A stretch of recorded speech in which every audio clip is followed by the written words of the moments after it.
Modern सास। नताशा की शादी रमन के साथ होती है। रमन की माँ काफी दिखावे वाली होती है। हर बात पर शो ऑफ करना उसकी आदत होती है। माँ, नाश्ता लग गया है, आइए कुछ खा लीजिए। खाने के टेबल में छोले भटूरे देखकर माँ बोल पड़ती है, ओह, इट्स टू ऑयली। कैसी गवार हो तुम, ये सब खाती हो तभी तो ऐसी मोटी सी हो। मैं तो बस सलाद खाऊंगी। शाम को नताशा अच्छी सी साड़ी पहनकर निकल रही होती है कि तभी जिम की ड्रेस में उसकी सास सामने आ जाती है। ओहो बहू, किसी शादी में जा रही हो क्या साड़ी पहनकर? नहीं माँ जी, मॉल जा रही हूँ। आज मीना बाजार में सेल लगी है ना, सोच रही हूँ कुछ अच्छे सूट और साड़ियाँ ले लूँ। Oh, you are so old fashion. अच्छा देखना, कोई अच्छी सी स्कर्ट मिले मेरे नाप की तो ले लेना। देखिए माँ जी, ना तो मैं असभ्य कपड़े पहनती हूँ और ना ही खरीदती हूँ। ऐसे कपड़े हमारी संस्कृति के खिलाफ हैं। तो अच्छा होगा कि आप खुद ही ले आएं। ये क्या कह रही हो तुम? क्या मैं तुम्हें असभ्य और असंस्कारी महिला लगती हूँ? बिल्कुल, आप ऐसी ही हैं। मुझे तो पहले ही समझ जाना चाहिए कि ऐसे कपड़े पहनने वाली महिला की सोच क्या होगी। नताशा की सास को उसकी बात अच्छी तो नहीं लगती, लेकिन वो शांत होकर वहां से चली जाती हैं। नताशा रोज सुबह शाम पूजा करती।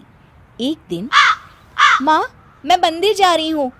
आपको तो पूजा पाठ से कोई मतलब है नहीं, तो मैं ही जाकर पुण्य कमा लेती हूँ, वरना कहीं आपकी तरफ पापी ना बन जाऊं।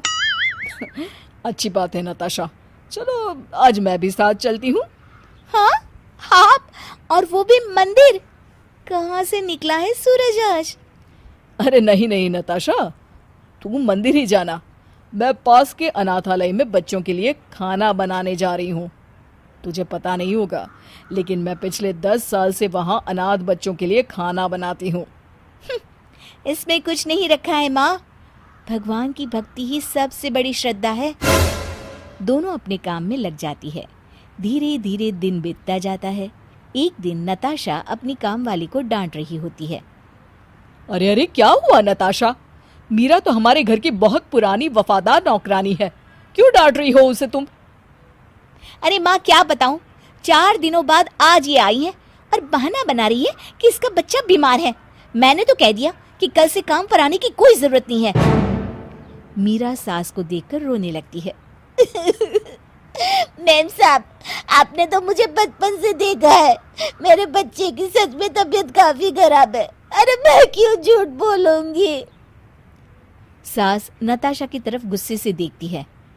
नताशा, हमारे घर पर काम करने वाले हमारे फैमिली सदस्य की तरह ही है और मीरा पर हमें पूरा भरोसा है। मीरा, तू घर जा और हाँ, थोड़े पैसे भी ले जा। किसी चीज की जरूरत हो तो फोन कर देना। नताशा ये सुनकर गुस्सा हो जाती है। हाँ हाँ, लुटा दो, पूरा घर बर्बाद कर दो। गरीब सी नौकरानी पर विश्वास है, लेकिन बहू पर नहीं। अरे मुझे क्या, ऊपर वाला आपको देख रहा है। मेरे मंदिर जाने का वक्त हो गया है, मैं तो चली पुण्य कमाने। एक दिन घर के दरवाजे पर एक भीख मांगने वाला आता है। वो बाहर जोर जोर से चिल्लाता है, बहुत भूख लगी है, भगवान के नाम पर कुछ खाने को दे दो।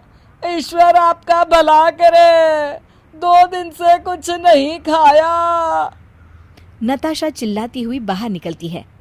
क्या बात है, क्यों रो रहे हो सुबह सुबह हमारे दरवाजे में? पूजा भी नहीं कर पा रही हूँ तुम्हारे शोर की वजह से। कौन हो तुम, क्या चाहिए? अरे बहन, बहुत भूख लगी है। तभी नताशा की सास बचा हुआ खाना लेकर बाहर आ जाती है। लो बाबा, ये खाना खा लो।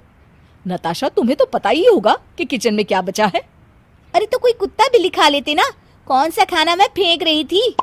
तभी भिखारी खाना खाकर नताशा की सास को कहता है, माँ तू जीती रहे, तेरी हर ख्वाहिश पूरी हो। तूने भूखे को खाना खिलाया है, भगवान तुझे ढेर सारा पुण्य देगा माँ। तभी वहां खड़ी नताशा जोर जोर से हंसने लगती है। इनको और भगवान पुण्य देगा तो हमें क्या देगा? तभी वहां पड़ोस की राधा आ जाती है। हाँ हाँ नताशा, तुम्हारी सास को तो भगवान सच में बहुत पुण्य देगा, क्योंकि वो हमेशा दूसरों के लिए खड़ी रहती है, सबकी ज़रूरतों को हंसकर पूरा करती है और सबका ख्याल भी रखती है। तभी वहाँ मीरा भी आ जाती है।